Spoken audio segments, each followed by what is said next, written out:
Dear brothers and sisters, a blessed morning to all of you, and we wish to welcome our dear Manila Cathedral faithful, our dear pilgrims of hope, as we continue our Jubilee Year pilgrimage. Maligayang pagdating po sa Manila Cathedral at sa inyo pong tahanan dito sa Intramuros. Let us also welcome in a very special way our dear pilgrims from the Batangas State University. At sa inyo pong lahat, palakpakan po natin ang Panginoon.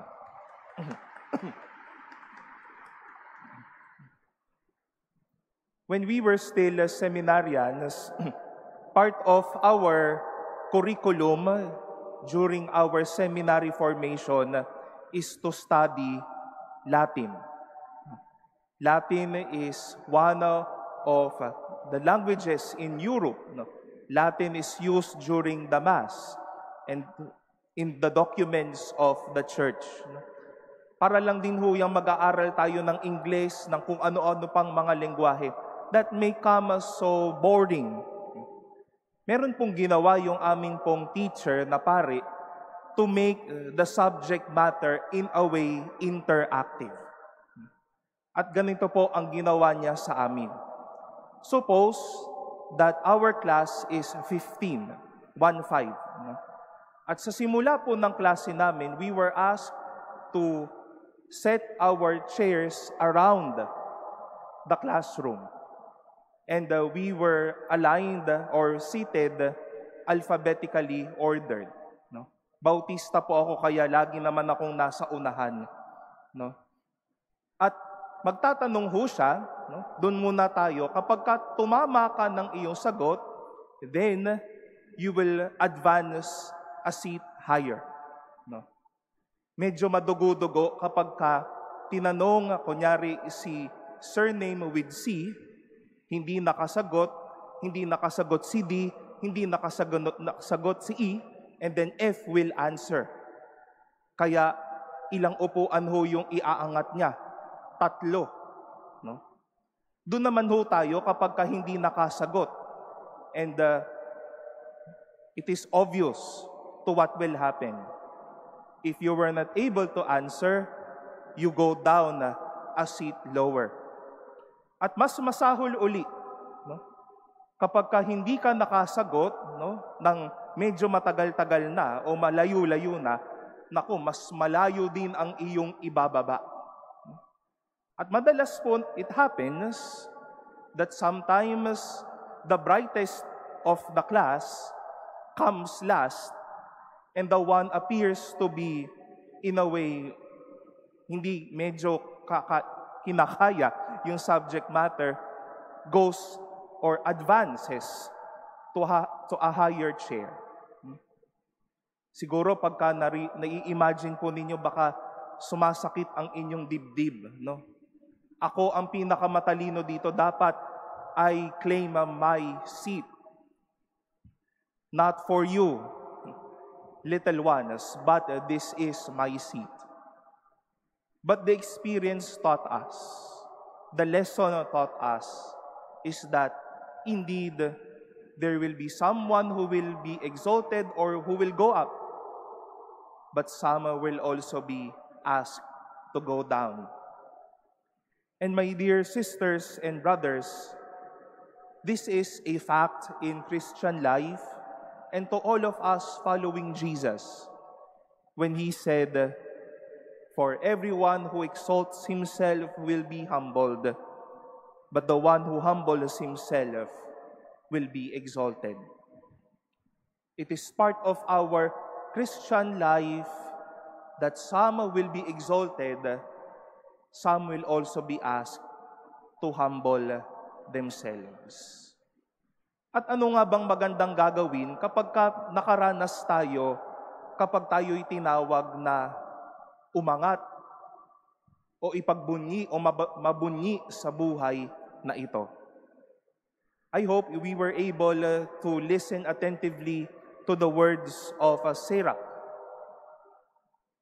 To live in exaltation when we are exalted, the more we are asked to humble ourselves all the more. the more we find ourselves greater, number one, superior, the more we should put inside our heads and our hearts that we should also find favor with God.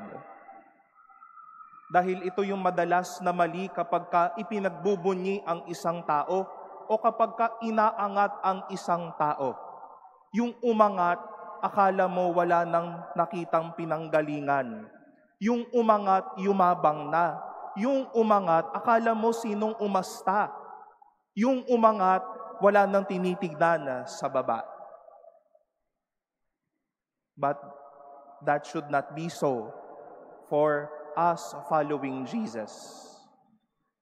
The more we are asked to go up, the more He is asking us to fill our hearts with the gentleness, with humility, of still stepping our feet on the ground.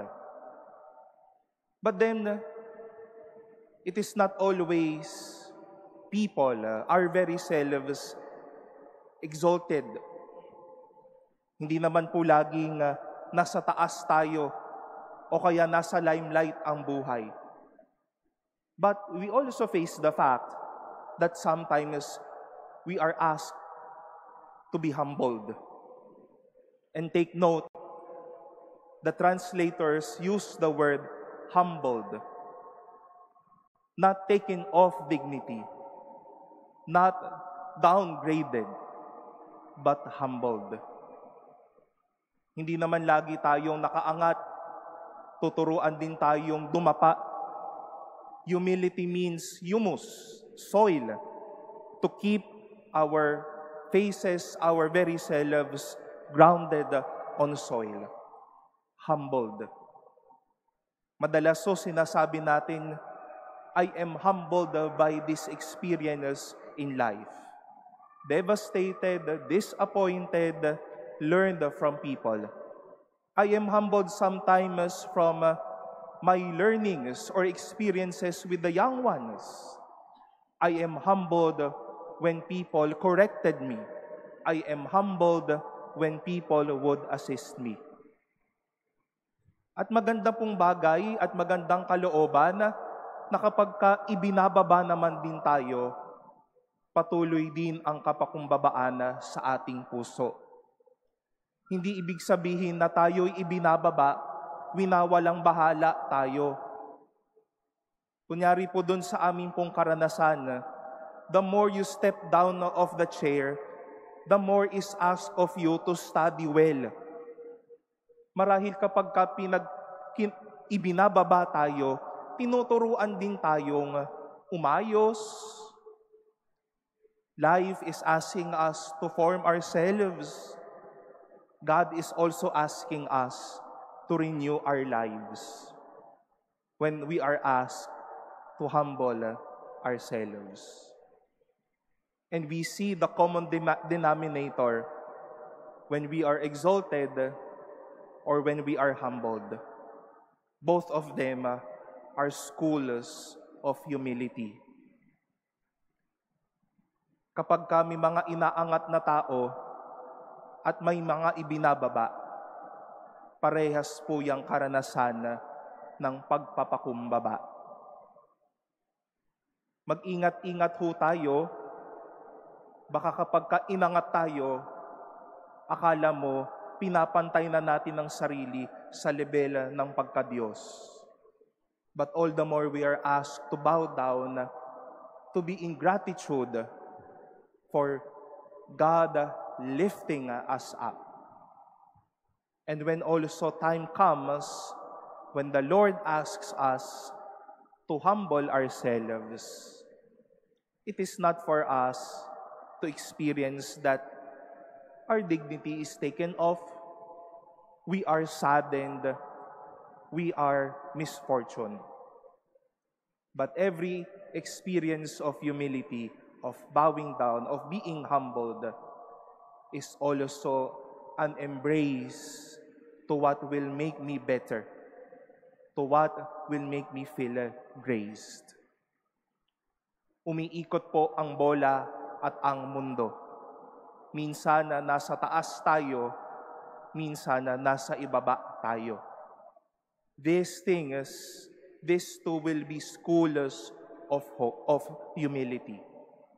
And as we embrace humility, all the more, we see how God is trying to form us and how God is trying to embrace for us a life of plenty and a life of grace.